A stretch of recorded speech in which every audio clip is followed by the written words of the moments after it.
ಅಲ್ಪಸಂಖ್ಯಾತರ ಕಲ್ಯಾಣ. ಮಾನವೀಯತೆಯ ಕಟ್ಟಡಕ್ಕೆ ಪ್ರೀತಿಯೊಂದೇ ಇಟ್ಟಿಗೆ. ಇಟ್ಟಿಗೆಗಳ ಬೆಸೆಯಬೇಕು ಕರುಣೆ ಸ್ನೇಹ ಮಟ್ಟಿಗೆ. BR ಲಕ್ಷ್ಮಣರಾವ್. ಹೆಚ್ಚಿನ ಬೇಡಿಕೆ ಇರುವ ಜಿಲ್ಲೆಗಳಲ್ಲಿ 150 ಸಂಖ್ಯಾಬಲದ 25 ಹೊಸ ಮೆಟ್ರಿಕ್ ನಂತರದ ವಿದ್ಯಾರ್ಥಿ ನಿಲಯಗಳನ್ನು ಪ್ರಾರಂಭಿಸಲಾಗುವುದು. ಹಾಲಿ ಕಾರ್ಯನಿರ್ವಹಿಸುತ್ತಿರುವ 35 ವಿದ್ಯಾರ್ಥಿ ನಿಲಯಗಳಲ್ಲಿ 50 ವಿದ್ಯಾರ್ಥಿಗಳ ಸಂಖ್ಯಾಬಲವನ್ನು ಹೆಚ್ಚಿಸಲಾಗುವುದು. ಅಲ್ಪಸಂಖ್ಯಾತ ವಸತಿ ಶಾಲೆಗಳಿಗೆ ಹೆಚ್ಚಿನ ಬೇಡಿಕೆ ಇರುವ ಕಾರಣ ಸಂತ ಶಿಶುನಾಳ ಶರೀಫರ ಹೆಸರಿನಲ್ಲಿ 10 ಹೊಸ ವಸತಿ ಶಾಲೆಗಳನ್ನು CBSE ಕಾರ್ಯಕ್ರಮದಡಿಯಲ್ಲಿ ಪ್ರಾರಂಭಿಸಲಾಗುವುದು. ಇದಕ್ಕಾಗಿ ಪ್ರಸಕ್ತ ಸಾಲಿನಲ್ಲಿ 10 ಕೋಟಿ ರೂಪಾಯಿ ಅನುದಾನವನ್ನು ಇಡಲಾಗಿದೆ.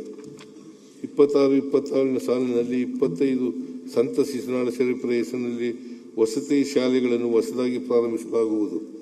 2025-26 ಸಾಲಿನಲ್ಲಿ 117 ಮೌಲಾನಾ ಆಜಾದ್ ಮಾದರಿ ಶಾಲೆಗಳು ಹಾಗೂ ಉರ್ದು ಶಾಲೆಗಳನ್ನು KPS ಮಾದರಿಯಲ್ಲಿ 600 ಕೋಟಿ ರೂಗಳ ವೆಚ್ಚದಲ್ಲಿ ಉನ್ನತೀಕರಿಸಲಾಗುತ್ತಿದೆ. ಪ್ರಸಕ್ತ ಸಾಲಿನಲ್ಲಿ ಇನ್ನೂ 100 ಶಾಲೆಗಳನ್ನು 400 ಕೋಟಿ ರೂಗಳ ವೆಚ್ಚದಲ್ಲಿ ಇದೇ ಮಾದರಿಯಲ್ಲಿ ಉನ್ನತೀಕರಿಸಲಾಗುವುದು.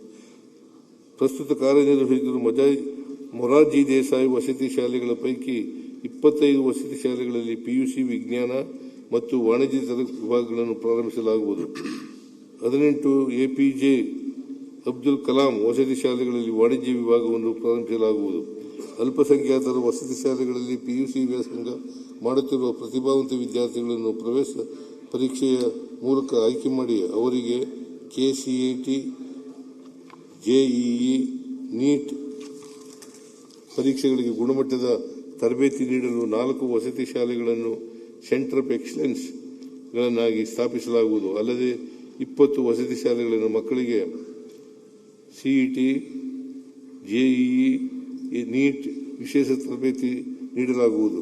ಎಲ್ಲ ಸಮುದಾಯಗಳ ವಿದ್ಯಾರ್ಥಿಗಳಿಗೆ ನಿರಂತರ ಕಲಿಕಾ ಅವಕಾಶಗಳನ್ನು ಒದಗಿಸಲು ಮತ್ತು ಜ್ಞಾನವನ್ನು ವೃದ್ಧಿಸಲು ಆಯ್ದ ವಕ್ಫ್ ಆಸ್ತಿಗಳಲ್ಲಿ ಕಲಿಕಾ ಕೇಂದ್ರ ಹಾಗೂ ನಾಗರಿಕ ಸೇವಾ ಕೇಂದ್ರಗಳನ್ನು ಪ್ರಾರಂಭಿಸಲಾಗುವುದು. ಉದ್ಯೋಗಸ್ಥ ಮಹಿಳೆಯರ ವಸತಿ ನಿಲಯಗಳಿಗೆ ಹೆಚ್ಚಿನ ಬೇಡಿಕೆ ಇರುವ ಕಾರಣ ಬೆಂಗಳೂರಿನಲ್ಲಿ 100 ಸಂಖ್ಯಾಬಲದ ಉದ್ಯೋಗಸ್ಥ ಮಹಿಳೆಯರ 4 ವಸತಿ ನಿಲಯಗಳನ್ನು ಆರಂಭಿಸಲಾಗುವುದು. ಜೈನ, ಬೌದ್ಧ ಮತ್ತು ಸಿಖ್ ಸಮುದಾಯಗಳ ಸಮಗ್ರ ಅಭಿವೃದ್ಧಿಗಾಗಿ 100 ಕೋಟಿ ರು ಅನುದಾನವನ್ನು ಮೀಸಲಿರಿಸಲಾಗಿದೆ. ಬೌದ್ಧ ಧರ್ಮದ ಧಮ್ಮಾಚಾರಿಗಳಿಗೆ 6,000 ರೂಗಳ ಮಾಸಿಕ ಗೌರವಧನವನ್ನು ನೀಡಲಾಗುವುದು. ಅಲ್ಪಸಂಖ್ಯಾತ ಸಮುದಾಯದ ನಿರ್ಗತಿಕ ಜನರಿಗೆ 100 ಸಂಖ್ಯಾಬಲದ 2 ಮಹಿಳಾ ವೃದ್ಧಾಶ್ರಮಗಳನ್ನು ಪ್ರಾರಂಭಿಸುವುದಕ್ಕೆ ನೆರವು ನೀಡಲಾಗುವುದು. ಅಲ್ಪಸಂಖ್ಯಾತರ ಪ್ರತಿಭಾವಂತ ಬಡ ವಿದ್ಯಾರ್ಥಿಗಳಿಗೆ ತಾಂತ್ರಿಕ ಹಾಗೂ ಉನ್ನತ ಮಟ್ಟದ ಡಿಜಿಟಲ್ ಶಿಕ್ಷಣವನ್ನು ಪ್ರೋತ್ಸಾಹಿಸಲು 5,000 ವಿದ್ಯಾರ್ಥಿಗಳಿಗೆ ಲ್ಯಾಪ್ಟಾಪ್ ಖರೀದಿಗಾಗಿ ತಲಾ 50,000 ರೂಗಳನ್ನು ನೀಡಲಾಗುವುದು. ಅಲ್ಪಸಂಖ್ಯಾತ ಸಮುದಾಯದ ನಿರುದ್ಯೋಗಿ ಯುವಕ ಯುವತಿಯರಿಗೆ pot food truck trailer, mobile kitchen, food kiosk ಸೌಲಭ್ಯಗಳನ್ನು ನಿಗಮಗಳ ಉದ್ಯಮಶೀಲತಾ ಅಭಿವೃದ್ಧಿ ಯೋಜನೆಯಡಿ ಘಟಕ ವೆಚ್ಚದ 75% ಅಥವಾ ಗರಿಷ್ಠ 3 ಲಕ್ಷಗಳ ಸಹಾಯಧನ ನೀಡಲಾಗುವುದು.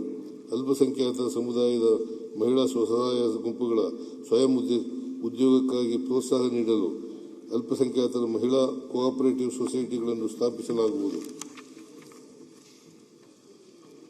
ಹಿರಿಯ ನಾಗರಿಕರಿಗೆ ಆರೋಗ್ಯ ಮತ್ತು ಆರೈಕೆ ಸೇವೆಗಳನ್ನು ಒದಗಿಸುವ ನಿಟ್ಟಿನಲ್ಲಿ ಕ್ರೈಸ್ತ ಸಂಸ್ಥೆಗಳು ನಡೆಸುವ 10 ವೃದ್ಧಾಶ್ರಮಗಳಲ್ಲಿ ಸಮಗ್ರ ಜೀರಿಯಾಟ್ರಿಕ್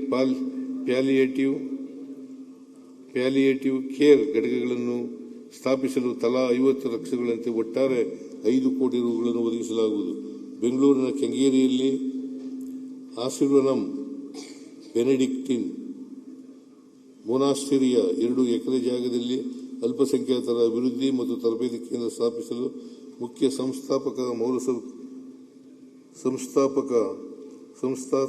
ಸಂಸ್ಥಾತ್ಮಕ ಮೂಲಸೌಕರ್ಯದ ನಿರ್ಮಾಣಕ್ಕೆ 5 ಕೋಟಿ ರೂಗಳನ್ನು ಒದಗಿಸಲಾಗುವುದು.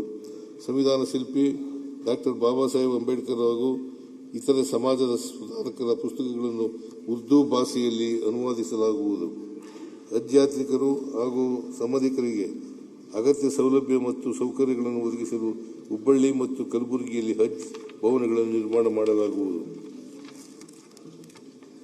ವಕ್ಫ್ ಸಂಸ್ಥೆಗಳಲ್ಲಿನ 31 ಮಹಿಳಾ PU ಕಾಲೇಜುಗಳು ಪದವಿ ಕಾಲೇಜುಗಳನ್ನಾಗಿ ಉನ್ನತೀಕರಿಸಲಾಗುವುದು. ಮುಂದುವರೆದು ಸವಣೂರಿನಲ್ಲಿ ಒಂದು ಹೊಸ ಮಹಿಳಾ PU ಕಾಲೇಜನ್ನು ಪ್ರಾರಂಭಿಸಲಾಗುವುದು. ವಾಣಿಜ್ಯ ಉದ್ದೇಶಕ್ಕೆ ಅತಿ ಹೆಚ್ಚು ಬೇಡಿಕೆ ಇರುವ ಪ್ರದೇಶಗಳಲ್ಲಿ ವಕ್ಫ್ ಆಸ್ತಿಗಳನ್ನು ಸಾರ್ವಜನಿಕ ಖಾಸಗಿ ಸಹಭಾಗಿತ್ವದಲ್ಲಿ ಸಮಗ್ರವಾಗಿ ಅಭಿವೃದ್ಧಿಪಡಿಸಲಾಗುವುದು. ಬೀದರ್ನ ಶ್ರೀ ನಾನಕ್ ಜೀರಾ ಸಾಹೇಬ್ ಗುರುದ್ವಾರದಲ್ಲಿ ಗ್ರಂಥಾಲಯವನ್ನು ಸ್ಥಾಪಿಸಲಾಗುವುದು.